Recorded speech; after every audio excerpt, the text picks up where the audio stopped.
மதிமுகம் நேயர்களுக்கு வணக்கம். அரசியல் திணை நிகழ்ச்சிக்கு வரவேற்பது நான் சிலம்பு செல்வி. இன்று நம்மளோடு இணைந்திருக்கிறார் பத்திரிகையாளர் சுமன் கவி. ஒரு மறைமுக முகமூடி போட்டு அழிந்து கொண்டு இந்த பாஜக வருகிறது. ஒரு பார்ப்பன பெண் அப்படி கரெக்டா ஏதாவது ஒரு வகையில அவங்க வாழ்க்கைக்குள்ள வந்துருவாங்க. வாங்க விஜய், உங்க கையாலேயே திருப்பரங்குன்றத்துல அப்படியே வந்து லைட்டா எண்ணெயை ஊத்தி லைட்டா ஏத்தி வச்சிருங்க.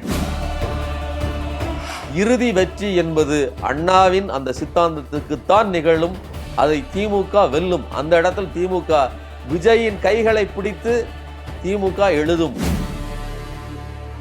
இந்த கேஸ் முடியவே போறதில்லை. இந்த கேஸ் முடியாத தண்டி, அது எப்போதும் உறங்கும் எரிமலை. திமுகவின் ஒரு முடியை கூட அவர்களால் அசைக்க முடியாது. டயா பூஸ்டர் சுகரை கண்ட்ரோல் பண்ணும், உங்க ஆரோக்கியத்தை மீட்டு தரும். சர்க்கரையை கட்டுப்படுத்துறதுக்கான எளிமையான வழிமுறை, இயற்கையான வழிமுறை. அனைத்து மருந்து கடைகளிலும் கிடைக்கும்.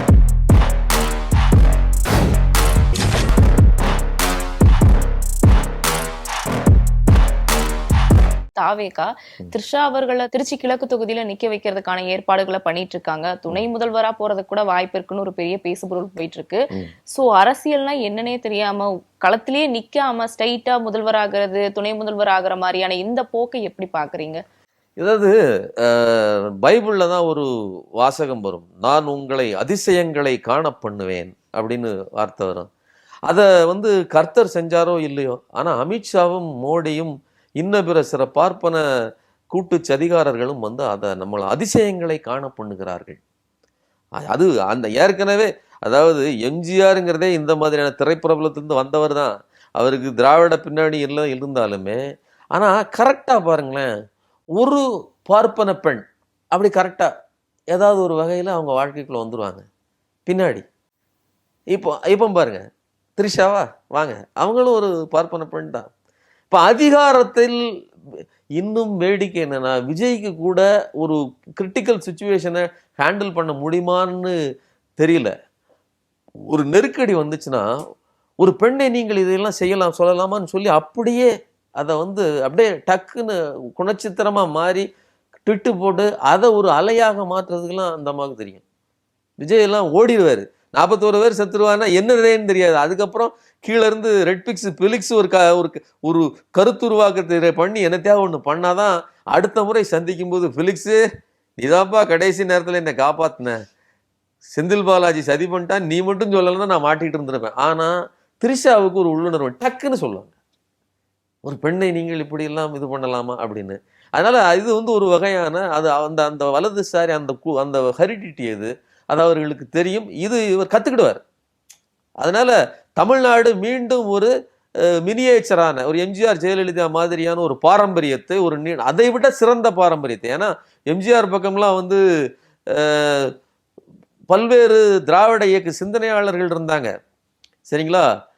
கே மதியழகன், அதுக்கு முன்னாடி அவர், அதாவது திமுகவை உருவாக்கியவர்கள்லாம் இருந்தாங்க, சரிங்களா? அவர் நெடுஞ்செழியன்லாம் இருந்தார். இப்படிப்பட்ட பின்புலம் எல்லாம் இல்லாம நான் யாருன்னே தெரியாதுங்க. கீதா ஜீவனை ஸ்ரீகாந்த்னு ஒரு கோமாளி நடிகர், அந்த நடிகருக்கு எந்த ஒரு இதுவுமே கிடையாதுங்க. அந்த நடிகரை நீங்க எங்கேயுமே பார்த்திருக்க முடியாது. அவர் ஃப்ரெண்டு, அவர் ஒரு படத்தில் நடிச்சாரு, கொண்டு போய் விட்டான். அப்போ இதெல்லாம் ஒண்ணும் இல்லை, நீ காட்டு நான் விஜய் காட்டுது இல்லை.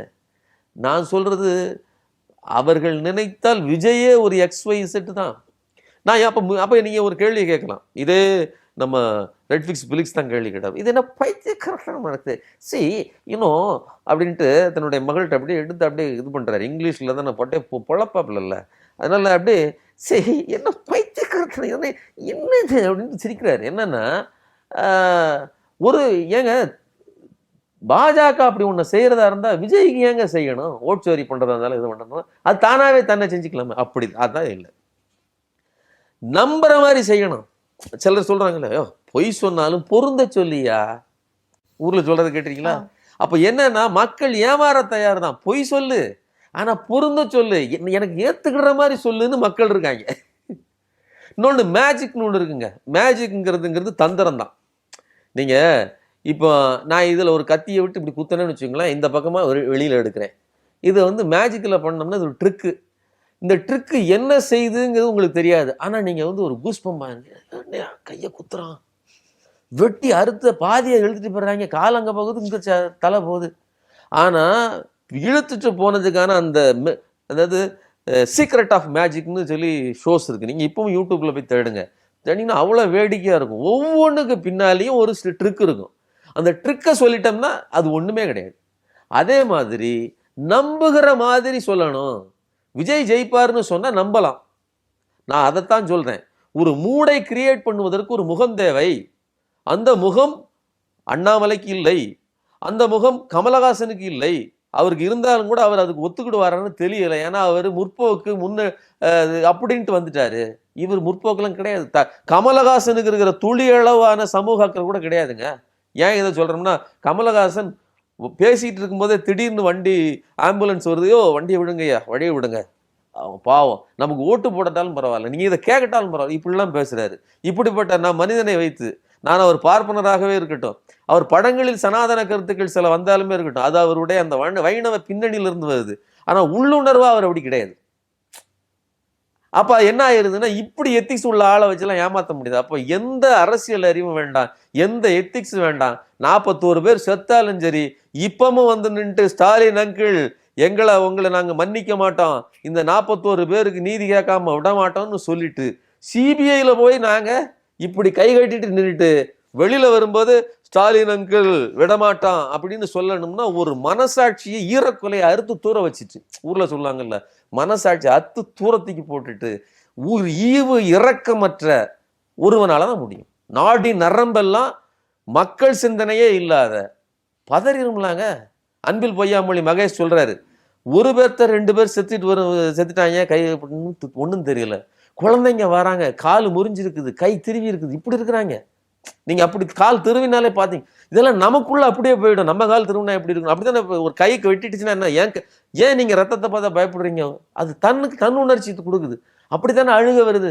நீங்க என்ன பண்றீங்க? அதை பகடி செஞ்சீங்க, சரிங்களா? அப்போ பகடி செஞ்சவர்கள்லாம் இன்னும் அடுத்த 5 வருஷம் நீங்க என்னவா ஆக போறீங்கன்னு நான் சொல்றேன். இப்போ எதுக்கு சொல்றேன்னா, இந்த மூடை கிரியேட் பண்ணுகிற ஆற்றல் அண்ணாமலைக்கு இல்லை, கமலஹாசனுக்கு இல்லை, சீமானுக்கு இல்லை, எடப்பாடிக்கு இல்லவே இல்லை, ரஜினிகாந்துக்கு இருந்துச்சு. 2019 இந்த சதி கூட்டம், குறிப்பாக மயிலாப்பூரினுடைய திங்க் டேங்க் நம்ம குருமூர்த்தி, அவர் எவ்வளவு முயற்சி பண்ணாரு. அமித்ஷா போய் அவர் வீட்டிலேயே வந்து உட்கார்ந்து ஆலோசனை எல்லாம் பண்ணாங்க. அவர் கடைசியில ஜகா வாங்கினார். 12% தான் எனக்கு வாக்கு விழும். அவங்க சொன்னாங்க, ஐயோ உனக்கு விழுகிற வாக்கெல்லாம் வேண்டாம். ஏன்னா நான் சொல்றது இல்லை, நான் சொல்றத விட்டுருங்க. யாரு நம்ம துக்ளக் குருமூர்த்தியினுடைய வார்த்தையில சொல்றேன். நான் வந்து பெரிய ஐயா, அவர் வந்து எனக்கு அப்பாவுக்கும் மேல, அவர் எங்க அப்பாவோட வயசு மூத்தவர். நான் மரியாதையோட சொல்றேன், நீலாம் ஏயா நாங்க பாத்துக்கிறோம் ஐயா, அனானப்பட்ட ஓபிஎஸ் ஐயோ என்ன ஐயா நீ எல்லாம் அப்படின்னு பேசுற அவரு சொல்ல மாட்டாரா? வீட்டுல இருக்கியா, 70 வயசு ஆயிப்போச்சு, படமா ஏதாவது பண்ணிட்டு இருக்கியா, நாங்க பாத்துக்கிறோம்யா, நீ ஏன் பிராக்டிக்கலா யோசிக்கிற அப்படின்னு சொல்லியிருப்பாங்க. நமக்கிட்ட இருக்கியா மிஷினு?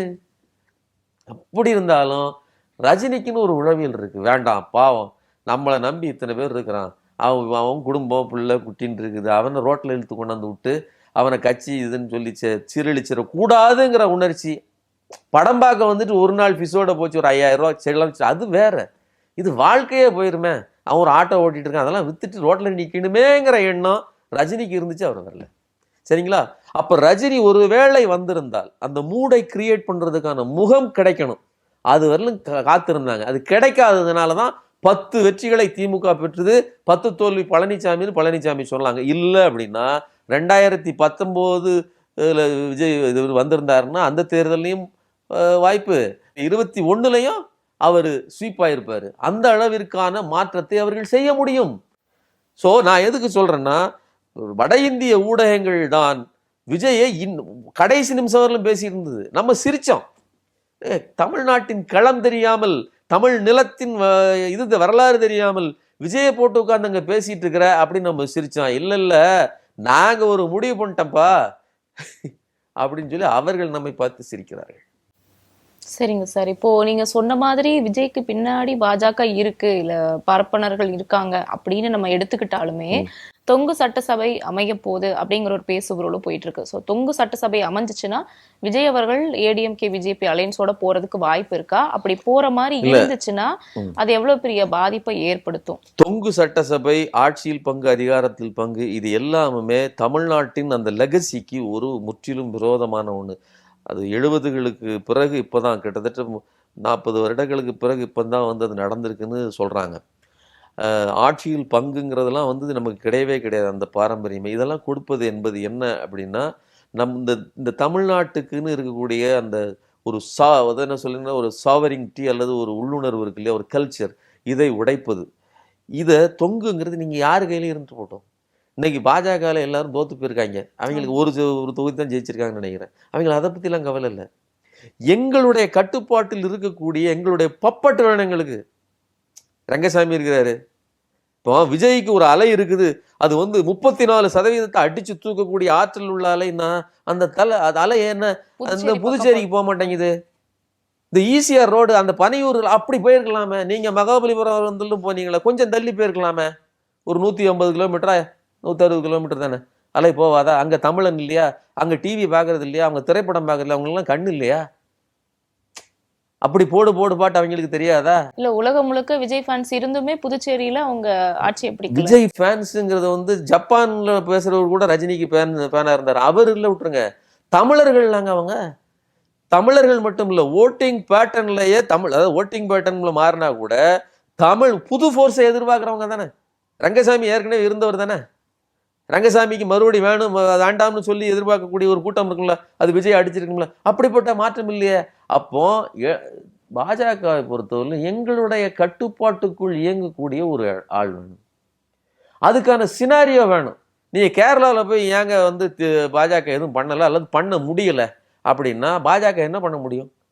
ஒரு பக்கம் எல்டிஏ என்ன, அவங்க அங்கே அந்த கவர்மெண்ட் யாரு, நம்ம பினராயி விஜயனுடையது. இன்னொரு பக்கம் காங்கிரஸ். இதை தாண்டி ஒன்று அங்கே இல்லவே இல்லையே. பாஜகவுக்கு அப்படி ஒரு பெரிய ஹைப்பே இல்லையா. அப்போ இல்லாத ஒன்றை பெருக்க முடியாது. அப்போ அதை விட்டு leave it as it is. அது எங்கேயும் கேட்டு போட்டோம். நம்ம அதை வேற மாதிரி பார்த்துக்கலாம். நம்மகிட்ட ஆளுநர் வச்சுக்கிட்டோம். அந்த பக்கம் வெஸ்ட் பெங்காலில் இறங்கிட்டாங்களே, சரிங்களா? இப்போ இங்கே என்ன பண்ணியிருக்காங்கன்னா, இங்கே அவங்களால இறங்க முடியல. அப்போ அதுக்கு பேர் ட்ரோஜன் ஹார்ஸுங்கிறது என்ன அப்படின்னா, ட்ராய்ங்கிற நகரத்தை, அதாவது கிரேக்க மித்தாலஜியில் கிரேக்கர்களால் ட்ராய் நகரத்தை கைப்பற்ற முடியல.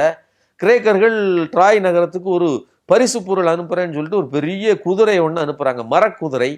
அந்த மரக்குதிரைக்கு ட்ரோஜன் ஹார்ஸ்ன்னு அந்த ஹார்ஸ்ன்னு பேர். அந்த குதிரை இரவு முழுவதும் அதாவது பகல் முழுவதும் நிற்கிது.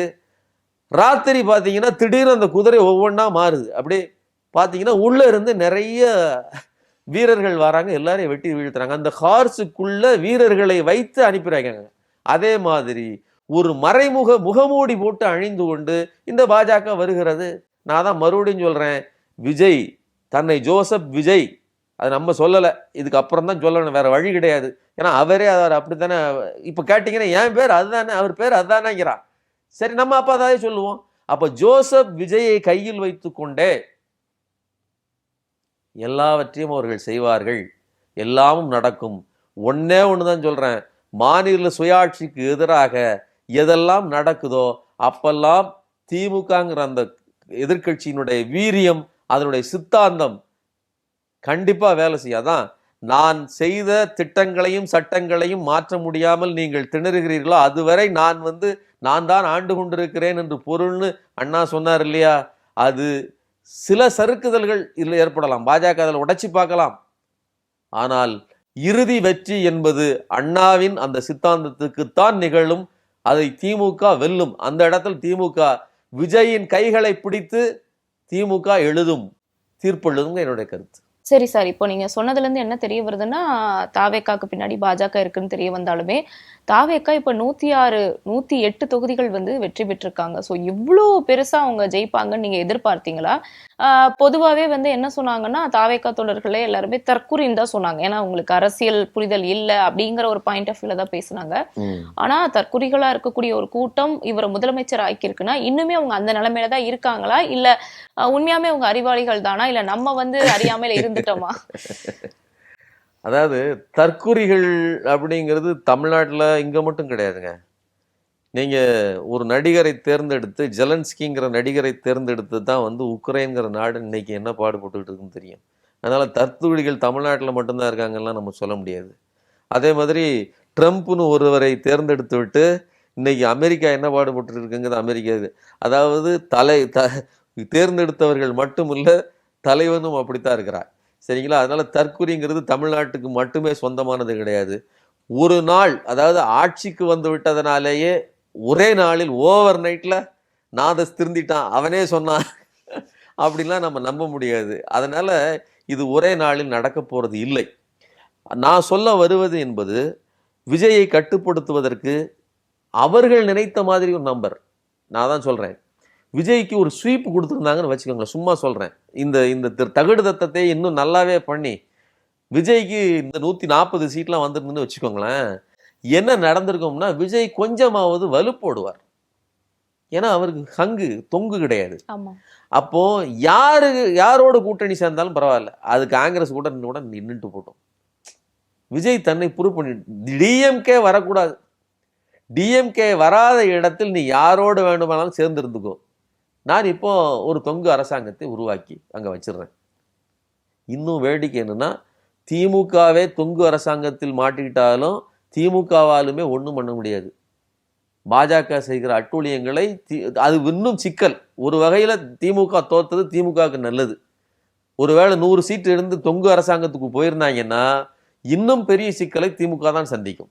ஆனா இப்ப விஜய் மாட்டிட்டாரா, இதே மாதிரியான ஒரு சினாரியோ வேணுங்கிறது அவங்க விருப்பம். அதனாலதான் நீங்க வட இந்திய ஊடகங்கள்ல இருந்துகிட்டு ஒரு தொங்கு அரசு அமையும் தொங்கு அரசு அமையும் ஏன் சொல்றாங்கன்னா, அப்படி இருந்தால் மட்டும்தான் அதை நாம ஆட்டி வைக்க முடியும். அறுதி பெரும்பான்மை கிடைச்சிட்டுனா எடப்பாடி பண்ணு வலு இல்லாமலே எடப்பாடி அவ்வளவு காட்டு காட்டினாரு பாஜகவை. அமித்ஷாவை இங்க 21ல கூட்டணி அவர் இங்க வாங்கன்னு கூப்பிட்டாரு. சரி, 26ல அவரு போனாலும் கூட கடைசி நேரத்துல பங்கீடு 27க்கு மேல கொடுக்கல. அப்போ இப்படி தெரியும், ஒரு கட்சிக்கு வலு கிடைச்சிட்டுன்னா அது என்ன பண்ணும் அப்படிங்கிறது அவங்களுக்கு தெரியும். அதனால அந்த வலு கிடைக்காமல் ரெண்டு பக்கம் பேலன்ஸா எல்லாரையும், இதெல்லாம் பக்காவான பக்கா பிளான். ஏங்க பெரிய யாரெல்லாம் ஓவரா பேசுறீங்க? யாரு இப்போ பிடிஆர் பழனியால் தியாகராஜன் அவர்லாம் வந்து அவங்களுக்கு அப்படியே உள்ளுணர்விலேயே கண்ணுல குண்டு ஊசி விழுந்த மாதிரி, கல் மண்ணு விழுந்த மாதிரி கிடையாது, குண்டு அப்படி உறுத்துறவங்க.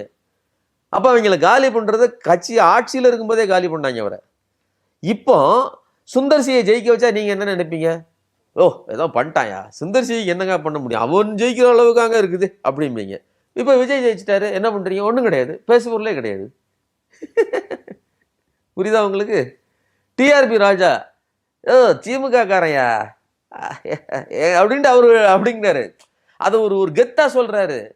என்ன நீ ஊருக்கு போய் எங்க குஜராத்துக்கு வருகிறதெல்லாம் போய் நீ இங்க இழுத்துட்டு வரியா? எங்க கூட்டணி ஆட்சிகள்கிட்ட ஆந்திராவுக்கு போற முதலீடுகள் இங்க இழுக்கிறியா? அவ்வளவு தென்னாவட்டா நாங்க இருக்கும்போது எங்களுடைய கட்டுப்பாட்டை மீறி நீ 11.19 அதை காட்டி நீ பெருமைப்படுறியா? என் கையாலேயே நான் மார்க் போட வேண்டியிருக்கு உனக்கு 10.83. எனக்கே வெறி வருதுல்ல. மண்ணையின் செல்ல பிள்ளைய முடிச்சு விட்டுருங்க. எவ்வளவு டெக்னிக்கான வேலை இது. இதுக்கு மேலே நம்பல, இதெல்லாம் பேசலன்னா, இதுக்கு மேலே நீங்க இந்த டப்பாவை நம்பிட்டு இருந்தீங்க அப்படின்னு சொன்னா நமக்கு தான் கூறுலன்னு அர்த்தம். இப்போ என்ன ஒரு பெரிய அதிர்ச்சியான விஷயம் ஒண்ணு போயிட்டு இருக்குன்னா, சோசியல் மீடியால விஜய் அவர்கள் ஜெயிக்க வச்சது ஒரு கூட்டமா இருந்தாலுமே இத்தனை வருஷம் திராவிட கட்சிகள் தூக்கிட்டு வந்த ஒரு விஷயத்த இந்த அளவுக்கு முன்னோக்கி கொண்டு வந்திருக்க ஒரு தமிழ்நாட்டை 20 வருஷம் தாவேக்கா விஜய் வந்து பின்ன இழுத்துட்டு போயிருவாரு அப்படிங்கிற ஒரு பேசும் இருக்கு. அது உண்மைங்களா? கண்டிப்பா. அதாவது இவ்வளவு வருஷம் தூக்கிட்டு வந்தது மட்டும் இல்லை, நீங்க ஒரு அறுவடைங்கிறது எப்படிப்பட்டது, நீங்க மழை பெஞ்சு அறுவடை நேரத்துல கெடுத்துட்டு இருப்பாங்க. 3 மாசம் இல்லைன்னா 50-60 நாள் அந்த நெல்லை வளர்த்துருப்பாங்க. அறுவடைங்கிறது முதிர்ச்சியில் கிடைக்கிற லாபம். இப்போ இன்னைக்கு இந்த டிஆர்பி ராஜா அவர்கள் இன்னைக்கு வந்து கூட்டிட்டு வராருன்னா அல்லது இன்னைக்கு செய்கிறாருன்னா அது அன்னைக்கே கல்வி அறிவு வேணும், அது உணவு திட்டம் கொடுக்கணும், எல்லாரும் பங்கு இருக்குது. அது கூடுதலாக கலைஞர் போடுறாரு, கம்ப்யூட்டர் கணிப்பொறி அறிவுக்குன்னு தனியாக துறையை உருவாக்குறாரு. நுகர்பொருள் கொண்டு போய் சேர்க்கணும், மக்களுக்கு பசி இருக்கக்கூடாது, வாணிப கழகத்தை உருவாக்குறாரு, வீட்டு வசதி வாரியத்தை உருவாக்குறாரு. எல்லாத்துலேயும் பேஸ்மெண்ட் போட்டு போட்டு போட்டு மேலே கொண்டாந்து அதை வச்சுக்கிட்டு தான் இன்னைக்கு நீங்கள் இன்னும் ஸ்பீடாக வேலை செய்கிறீங்க. இப்போ அதை 20 வருஷத்துக்கு பின்னாடி, அப்படிலாம் 20 வருஷத்துக்கு ஒரே 5 வருஷத்தில் கொண்டு போக முடியாது. ஆனால் இதை ஒரு ஸ்டாக்னேட்டேஷன், ஒரு தேக்கத்தை உருவாக்குவது. இந்த 11.19 10.83 இதெல்லாம் இனிமேல் கிடைக்காது. இனிமேல் சாத்தியமே இல்லை. இங்கே இருக்கிற கம்பெனிகளையும் இழுத்துக்கிட்டு குஜராத்துக்கு கொண்டு போய் பாருங்க, நாங்கள் அங்கே எப்படி இருக்கிறோம் அப்படின்னு. இன்னொன்றுங்க, இன்னைக்கு இவர் சொல்லியிருக்கிறாரு, யாரு, மோடி வந்து இன்னைக்கு வாழ்த்து செய்தி சொல்லியிருக்கிறாரு விஜய்க்கு. என்ன சொல்லியிருக்காருன்னா, எங்களுடைய, அதாவது ஒன்றிய அரசு உங்களுக்கு இனிமேல் உறுதுணையாக இருக்கும். அப்ப இவ்வளவு நாள் இல்லையா? அப்ப ஏன் இல்லை? இது வன்மமா? நான் இதைத்தான் கேட்கிறேன். உறுதுணையா, நீங்க உறுதுணையா இருந்தீங்கன்னா என்னென்ன செய்வீங்க? வாங்க விஜய், உங்க கையாலேயே திருப்பரங்குன்றத்துல அப்படியே வந்து லைட்டா எண்ணெயை ஊத்தி லைட்டா ஏத்தி வச்சிருங்க. இது எதுக்குங்க நம்ம போட்டுக்கிட்டு, நம்ம ராம ரவிக்குமாரை வச்சுக்கிட்டு, நம்ம பிராமின் ஜட்ஜெல்லாம் வச்சுக்கிட்டு நம்ம நாடகம் நடத்திட்டு இருக்கோம். நீங்களே வாங்க, 2 பாயை கூப்பிடுங்க, வேலூர் இப்ராஹிம் இருக்கிறாரு, சிறுபான்மையினர்களே போய் முதல்ல மங்களகரமா ஆரம்பிச்சு வச்சிருங்க. எங்க மலையை ஆயிட்டு போட்டோம். முதல்வர் அவர்கள் கையால், வேலூர் இப்ராஹிம் கையால் சிறப்பா, சரிங்களா, அவரெல்லாம் கூப்பிட்டு வந்து அவர் கையால் ஏற்றி வச்சிட்டோம்னா சிக்கந்தர், அதாவது மருதமல்லை முருகனுடைய இதெல்லாம் வந்து அவங்களுக்கு, திருப்பரங்குன்றம் முருகனுடைய அருளாசிலாம் அவங்களுக்கு நிறைய கிடைக்கும். ஸோ இதையெல்லாம் செய்வாங்க, வாய்ப்பு இருக்குது. இன்னொன்று சொல்கிறேன், இவர்கள் வெறுமனே தொங்கு அப்படிங்கிறது மட்டும் இல்லை, இன்னொன்று அவர்கள் தலைக்கு மேல் தொங்கிட்டு இருக்குது. இன்னைக்கு ஸ்டாலின் அங்கிள் கரூர் செந்தில் பாலாஜி அப்படி பண்ணிட்டாரு இப்படி பண்ணிட்டாரு.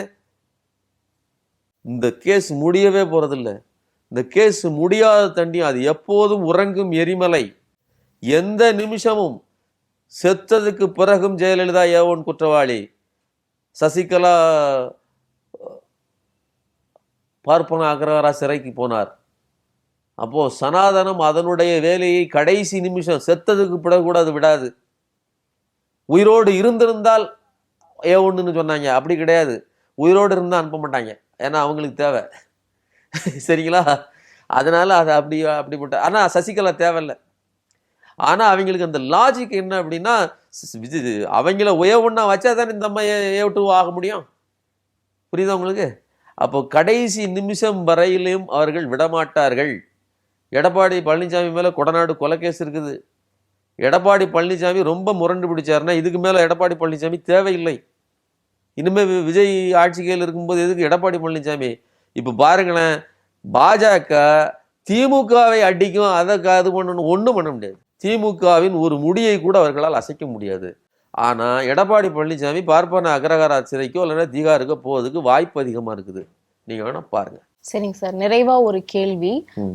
வரலாற்றிலேயே இல்லாத மாதிரி இந்த எலெக்ஷன் ரிசல்ட்டுக்கு அப்புறம் அதிமுகவும் திமுகவும் இணைஞ்சு கூட்டணி வைக்க வாய்ப்பு இருக்குன்னு கூட சிலர் சொல்றாங்க. அது உண்மைதானா? இல்லை, அது சாத்தியமே இல்லை. சாத்தியமே இல்லைங்கிறதுனுடைய அடிப்படை என்னன்னா, அதிமுக சிதறுண்டு கலைந்து அது வந்து சிதறலாகி 1-2 பேர்கள், இன்னைக்கே நிலைமை அதுதான். அதிமுகலேருந்து பல பேர் அமைச்சரானாங்க, இன்னைக்கு அது அவர்களும் நிறைய பேர் தோத்துருக்காங்க.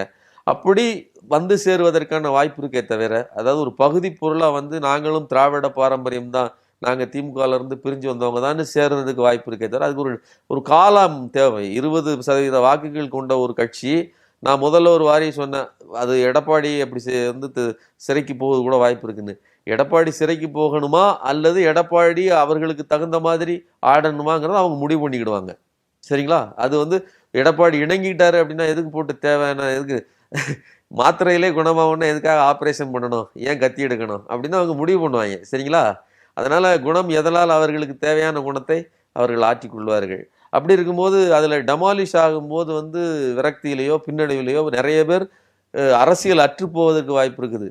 நீங்கள் வந்து நம்ம ராயபுரத்தில் நம்ம முடிசூடா மன்னர் நம்ம ஜெயக்குமார் வந்து டெபாசிட் இழந்திருக்கிறாரு. அதெல்லாம் பெரிய ஒரு மன வருத்தம். அவர் வந்து இதையெல்லாம் அது வந்து என்ன விதமான உழவியலை ஏற்படுத்தும், நான் பாஜக கூட சேராமல் இருந்திருந்தா நான் முடிசூடா மன்னனாக இருந்தேன்னு சொன்னார். பாஜக கூட இப்போ சேர்ந்துட்டீங்க, மறுபடி டெபாசிட்டே போயிடுச்சு, தோத்தது இல்லை. பார்த்துட்டீங்களா? இப்போ இதெல்லாம் ஒரு வகையான பெரிய ஃப்ரஸ்ட்ரேஷனை அவங்களுக்குள்ள ஏற்படுத்தும்.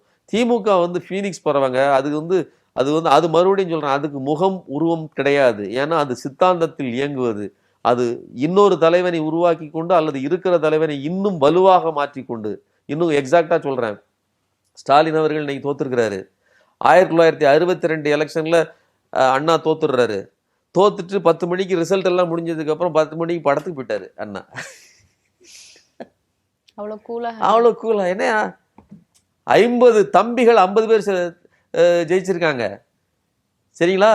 ஆனா அண்ணாவை தோற்கடிக்கணுங்கிறதுக்காக கர்ம வீரர் காமராஜர், கர்ம வீரர், செயல் வீரர், அவர் ஆட்சி காலத்துல தான் காஞ்சிபுரத்துல முதலில் பணப்பட்டுவாடா கடுமையாக கொடுக்கப்பட்டுச்சு. யாரு ஜெயிச்சாலும் பரவாயில்ல, இவன் ஜெயிச்சிடக்கூடாது, இவர் ஜெயிச்சிடக்கூடாது, அதற்காக கொடுத்தாங்க. அவங்க நினைச்சதை முடிச்சிட்டாங்க. காஞ்சிபுரம் சொந்த ஊர், சொந்த தொகுதி, தோத்துட்டாரு. ஆனா 57 ஜெயிச்சிருக்கிறாரு. 15 பேர்ல அவர் ஒருத்தர். ஆனா 62 தோத்துட்டாரு. தோத்ததுக்கு பிறகு படத்துக்கு போயிட்டாரா? அப்புறம் கொஞ்ச நாள் கழிச்சு நியமன எம்பியாக இதுல மாநிலங்களவைக்கு போறாரு. அங்க போய் தான் I am coming from the belongs to Dravidian stock அப்படிங்கிற அந்த பிரபல்யமான வார்த்தை சொல்றாரு.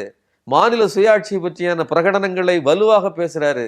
அது வரைக்கும் தென் மாநிலங்கள்ல இருந்து ஒருத்தர் சுயேட்சையாவே யாரோ ஒரு எம்பி போய் உட்கார்ந்துருந்தா என்ன பண்றாங்க, ஏதோ நடக்குது, எல்லாம் ஹிந்தியில பேசிட்டு இருக்காங்க அக்காக அப்படின்ட்டு உட்கார்ந்துட்டு கேட்டுக்கிட்டு இருந்த இடத்துல நான் தென்னிந்தியாவிலிருந்து ஒரு திராவிட இனத்திலிருந்து வருகிறேன் அப்படின்னு சொல்லி பிரகடனப்படுத்தி அவ்வளோ ஸ்ட்ராங்கான மாநில உரிமைகளுக்கான, இன்னைக்கும் நீங்க மகாராஷ்டிராவா இருந்தாலும் சரி அல்லது கல்கத்தாவா இருந்தாலும் சரி, அதை எந்த மாநிலமான மாநில ஆட்சி சுய உரிமைகளை பற்றி ஒரு இதை எடுக்கணும்னா அந்த உரைகள் தான். அந்த 5 வருஷத்துல அவர் பேசணும் தான். 67 மறுபடியும் ஸ்வீப்பு ஆட்சி. அதனால தோல்வி, தலைவனுக்கு தோல்விங்கிறது கிடையாது. இன்னொரு செய்தியும் இருக்குது. ஸ்டாலின் அவர்கள் தோற்றதிலும் ஒரு நன்மைன்னு நான் என்ன சொல்றேன் அப்படின்னா, ஸ்டாலின் அவர்கள் உள்ளே இருந்து சட்டசபைக்குள்ள விஜய் ஆளுங்கட்சியாக இருந்திருந்தால் ஒரு பெரிய ஒரு லெகசி, ஒருத்தர் ஒரு பின்னணி உள்ள ஒருத்தர், இவங்க 2 பேர் இருந்து ஒரு அந்த சட்டசபைக்குள்ள ஒரு பெரிய நெருக்கடி, மன நெருக்கடி வரும். எடப்பாடி பழனிசாமி ஓபிஎஸும் பக்கத்தில் உட்கார்ந்த மாதிரியான ஒரு மன நெருக்கடி உள்ளுக்குள்ள இருந்துகிட்டே இருக்கும். அந்த மாதிரியான சிக்கல்களில் இந்த இடத்துல தவிர்க்கப்பட்டது. இன்னும் கூடுதலா உதயநிதி ஸ்டாலின் அப்படிங்கிறவர் ஒரு டிராவிடியன் சாக்கோட ஒரு தலைவர் அப்படிங்கிறத இனிமேல் தான் நீங்க பார்ப்பீங்க. இந்த விதை இவ்வளவு நாள் நீங்க நீங்க என்ன சொல்றீங்க, ஒரு குறிப்பிட்ட ஒரு யூடியூபர்லாம் சொல்றான் போன்சாய் மரம்ங்கிறான். யாரா அவன் அப்படின்னு பார்த்தா, அவன் அங்க அப்பா செத்ததுனால பதவி வாங்கி காவல்துறைக்குள்ள போனவன். சரிங்களா? இப்படிப்பட்ட கேடு கட்டவங்க எல்லாம் போன்சாய் செடி அப்படின்னு சொல்லி ஒரு களத்திலிருந்து வந்த ஒரு தலைவரை, வெற்றி பெற்ற ஒரு நபரை இழிவுபடுத்தி பேசினாங்க.